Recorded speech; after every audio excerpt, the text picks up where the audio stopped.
morning, York College. I'm excited to be here with you guys today. I'll let the late folks come on in, because I want them to hear this too. I've been very passionate about this topic that I'm going to present on today for about 2 years. And so I'm really excited to share this with you today, because what I'm going to share is the secret of joy. We just sang that great song, "The Joy of the Lord is My Strength." Is there anybody in here that is not interested in having joy? Raise your hand. No? Good. Okay, great. You're all engaged today. That's what we're looking for. But first, I want to tell you a story. Mr. Houston and I got married in 2003, and so we had our 10-year anniversary last December in 2013. But the thing about December is we have a kid with a birthday in December, and we also have a major gift-giving holiday involving travel in December, so we never have any money for our anniversary in December. And so he said, well, you know, it's our 10-year anniversary, we should do something special. How about we wait until we were going to go on vacation in July to go visit his mom in Colorado. We said, we'll wait and do an anniversary thing in 6 months. So when we got to Colorado, it was all beautiful. We honeymooned in Colorado in 2003, and I thought, oh, we could do something fun that we did when we went on our honeymoon. Well, my husband suggested that we go whitewater rafting, actually, instead. And I'm kind of a let's stay home and cuddle kind of person. He's like, let's go whitewater rafting, right? So wasn't my first choice, but I love my husband, and I read that His Needs, Her Needs book that was about, you know, if your husband needs recreational companionship. So I was like, okay, this is an opportunity for me to show how much I love him.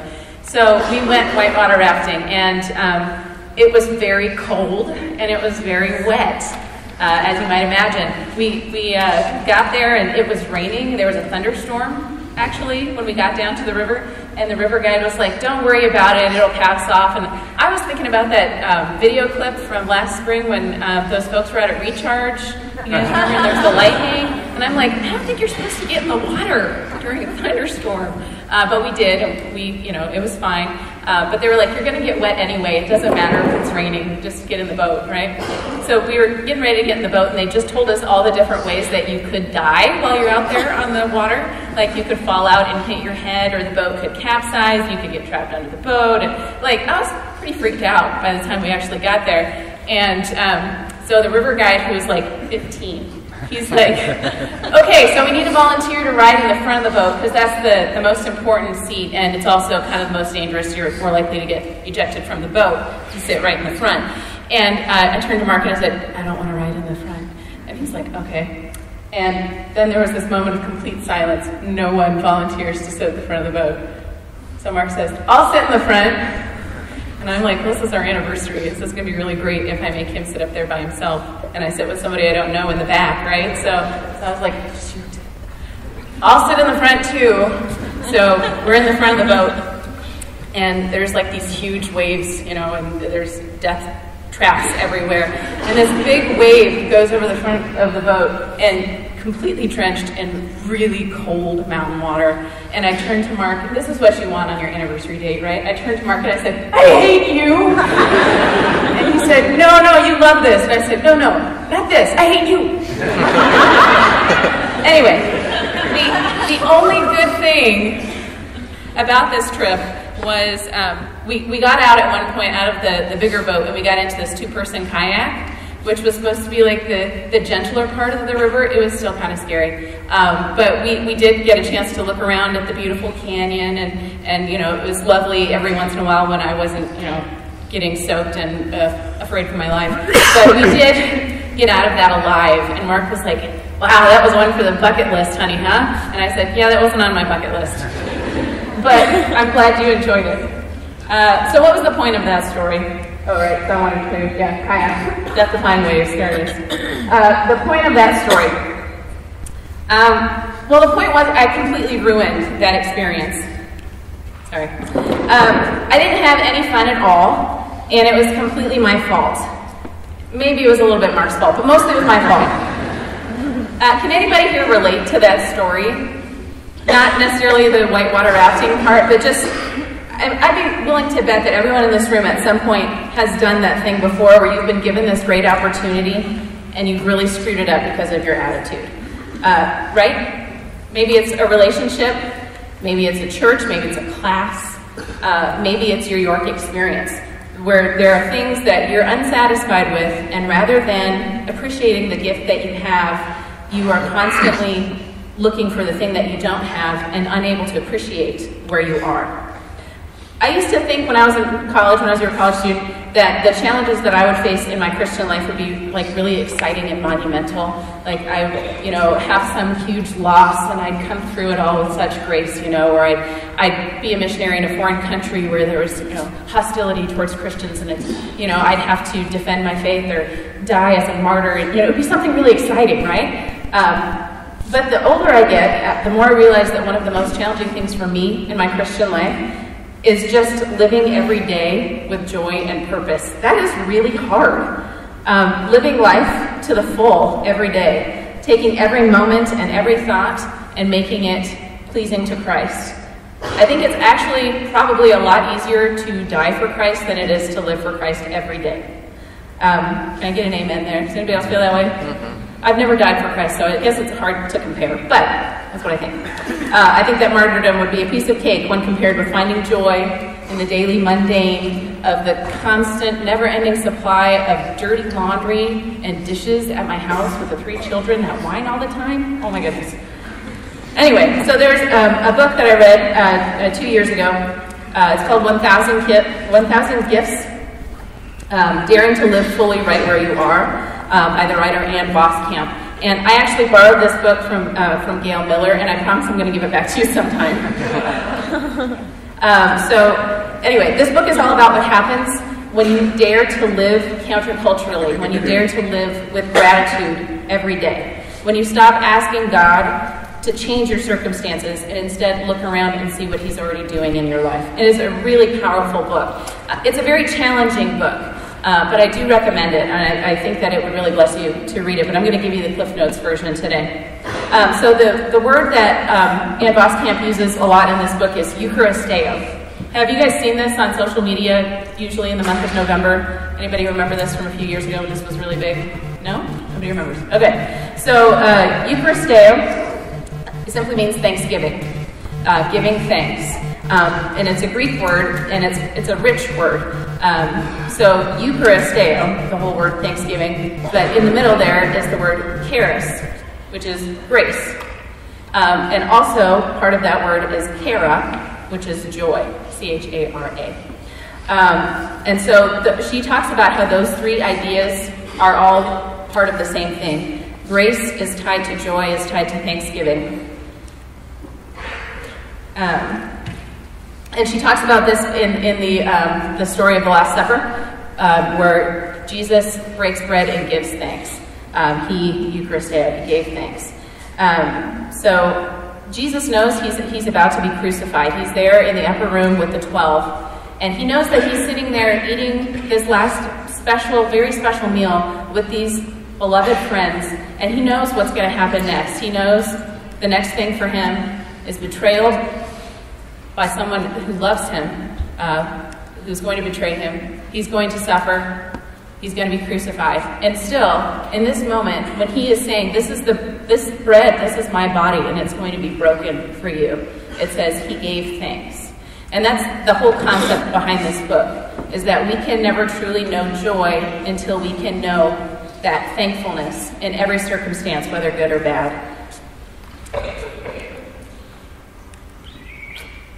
So the whole message of her book is that we can live with joy only when we can thank God, no matter what the circumstance is.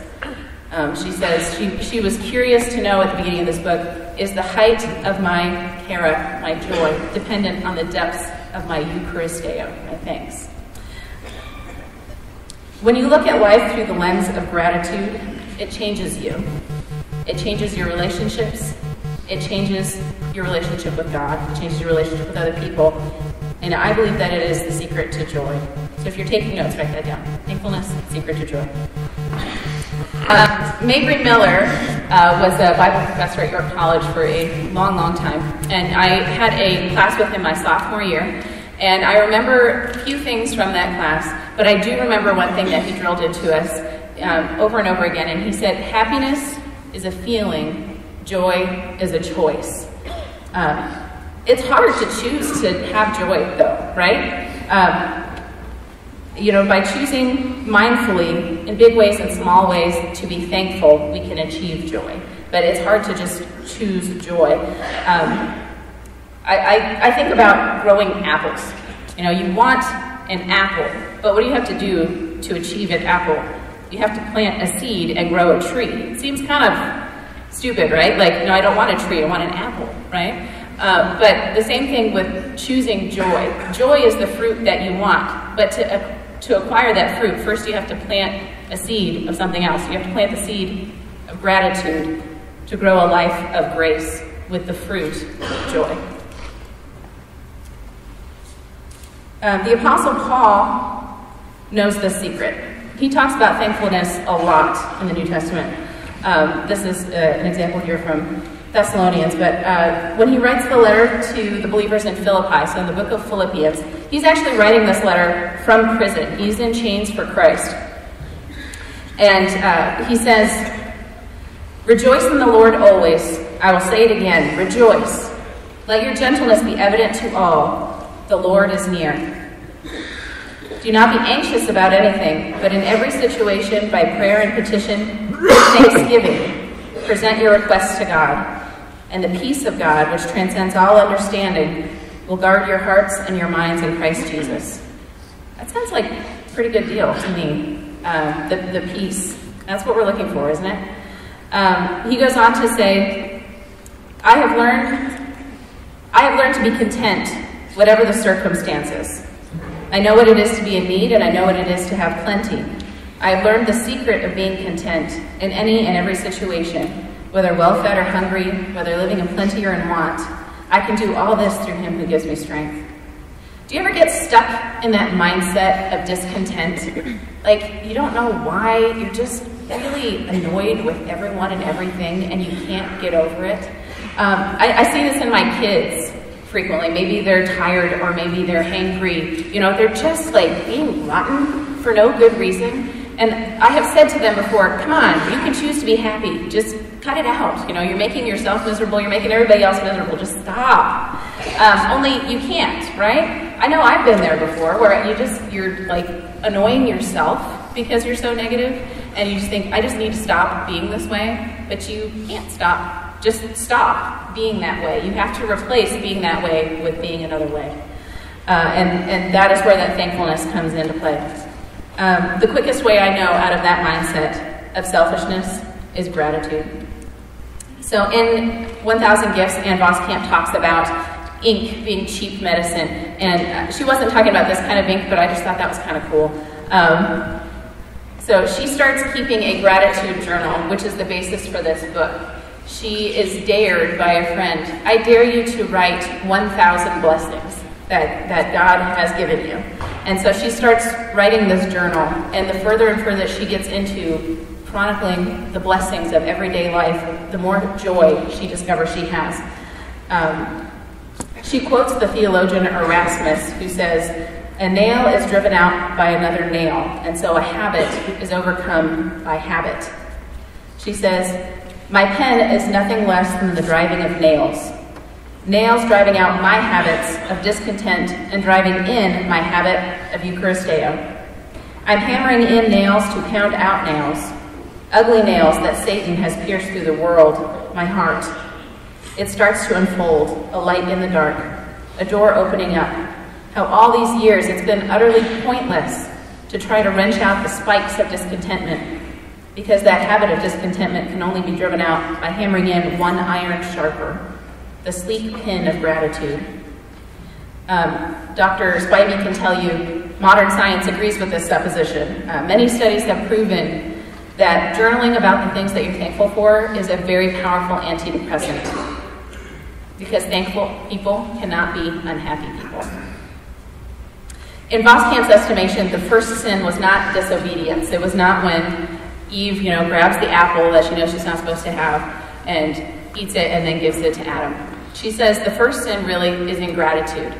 I mean, these people are in paradise, for goodness sake. They have everything they could possibly need. And instead of being content with what they have, Eve looks around and says, oh, but that one thing that I can't have, that's the only thing I really wanted, We do that in our lives, don't we? We can't see the treasures that we have because all we can see is the thing that we want. Voskamp says, our fall was and has always been and always will be that we aren't satisfied with God and with what he gives. We hunger for something more, something other. And we seem hardwired for this. We seem hardwired for ingratitude sometimes. It takes mindfulness and it takes effort to overcome it. My colleagues have heard me quip that nothing kills the soul like slow internet. That's not really true, though. Nothing kills the soul like ingratitude. Nothing kills your joy like ingratitude. In Ephesians, another letter that Paul writes while he's in prison, he says that greed is actually a form of idolatry. And that really spoke to me because greed and ingratitude are two sides of the same coin. When I am ungrateful or when I'm greedy, when I'm looking around saying this is not enough, what I'm saying is that what I want is more important than what God wants for me. I'm looking at the gift that God has given, and I'm saying, God, this is not enough. This is not what I want. And so what is the idol there? It's my own desire. It's my own plans, my own pleasures, my own wants. But if I turn that around, and if I can look at every circumstance, whether it seems to me to be good or bad, and I can say, thank you, and I can say, not my will, but yours, then I am recognizing that God is in control and not me. And that's the key to joy. It seems simple, but it really is profound. Picking back up in Ephesians, Paul says, be very careful then how you live, not as unwise, but as wise, making the most of every opportunity, because the days are evil. Therefore, do not be foolish, but understand what the Lord's will is. Do not get drunk on wine, which leads to debauchery, but instead be filled with the Spirit, speaking to one another with psalms, hymns, and songs from the Spirit. Sing and make music from your heart to the Lord, always giving thanks to God the Father for everything in the name of our Lord Jesus Christ. Voskamp says it doesn't do any good to just say, oh yes, I'm thankful for everything, in this broad and general way. She says, slapping a sloppy brush of Thanksgiving over everything in my life leaves me deeply thankful for very few things. When we fail to notice the blessings that we have and instead focus on what we wish we had or why we can't have what that other person has, we are robbing ourselves of immeasurable joy. And maybe this all seems really trite, and maybe it's too simple to be meaningful to you. We've all heard this lesson of be thankful over and over again. But this is the takeaway that I want you to have today. We sang this song, "The Joy of the Lord is my strength." There will be hard times in your life. You may experience real tragedy. You may experience broken relationships, the divorce of parents, the loss of loved ones, the loss of your income, the loss of your health. And if you want to survive that difficulty with the joy of the Lord as your strength, you need to learn thankfulness. And the time to cultivate that attitude of thankfulness is not when the hardships come. It's right now. It's today. It's this very moment. You must choose to be thankful today.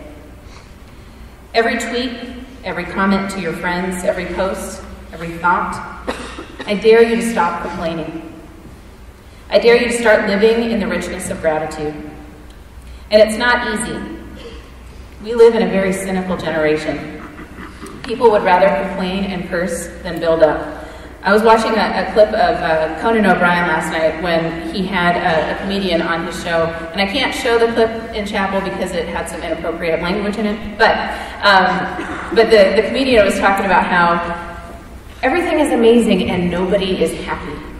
He was talking about how when he was a kid, they had rotary phones, and you hated your friends that had zeros in their phone number because you had to dial like all the way around and wait for it to keep the digit all the way back, And you would call your friends, and sometimes they wouldn't answer the phone, and you didn't know if they were there or if they were out doing something really fun, and you didn't know where they were, and you just had to live with that. He was talking about how when he was on an airplane, they had high-speed internet on the airplane, and they're going along, and he's doing work and watching clips on YouTube, and then suddenly the internet, shuts down for whatever reason, and this voice comes over the speaker and says, "Oh, we're experiencing technical difficulties. We're sorry, the internet's not going to be available." And the guy in the seat next to him was like, "Oh, man, that's crap." And the medium was like, "He's on an airplane. He's going 700 miles an hour. How quickly the universe owes him something that the internet is not available at this moment in his life." But it's true. It's the more blessings we have, the easier our life becomes, the harder it is to truly be thankful. Be mindful of that. Because in our society, culture is constantly telling us that you should have more, you should do more, you should be more, you deserve more. Don't be content. You're going to miss out on something really awesome if you're content. Don't dare be content. And it's hard to go against that. But today, the takeaway I want you to have is a small place to start. And that is just writing it down. Write your blessings in a journal the way that Voskamp did, or doodle it in the margins of your class notes. Or if you're a little bit more Pinteresty, you can get a little jar and put some little, slips of paper in it like that. Then when you're having those moments of darkness, take out those notes. Look and see what it is that God is doing in your life. Even just the practice of writing it, even if you never look at what's in that jar, the practice of writing it will bring you joy. Another thing Voskamp recommends is taking pictures as a form of doing this same Eucharisteo praise. If you go to her blog, which is called holyexperience.com, she has really fantastic photography that is chronicling her experience of being thankful. And it's wonderful. So if you're not really interested in words, if you're more into pictures, you can do it that way too. In my family, we like to write out blessings at dinner time, around the dinner table. So a lot of the things that my kids come up with to put on our thankfulness list are things like hot dogs and pickles, because we're eating dinner, so they think about food. But my eldest is 8, and she's kind of an angsty preteen, and the other day she was saying, "I just can't think of anything that I am thankful for." And so my husband, in his wisdom, he said, sometimes when I have trouble getting going with what I'm thankful for, I just think about what I would really miss if I didn't have it tomorrow. So it seems kind of stupid to say, "Thank you, God, for my hands." But if you did not have hands tomorrow, I think you would really miss them. He was instructing the kids, that's a good place to start, looking at the things that you have that you would really miss if you didn't have them anymore. At the beginning of this talk, I told you about this really fun date that I ruined with my ingratitude. If I kept that attitude on a daily basis, it would ruin far more than a date. It would ruin my marriage. It would probably ruin my kids. It would ruin my life. If every time that I am inconvenienced or uncomfortable or unsatisfied in any way, my response is to complain and to respond with negativity, I'm going to make myself and everyone around me miserable. But if instead I can choose to be thankful, no matter what the circumstance, I can live a life of joy.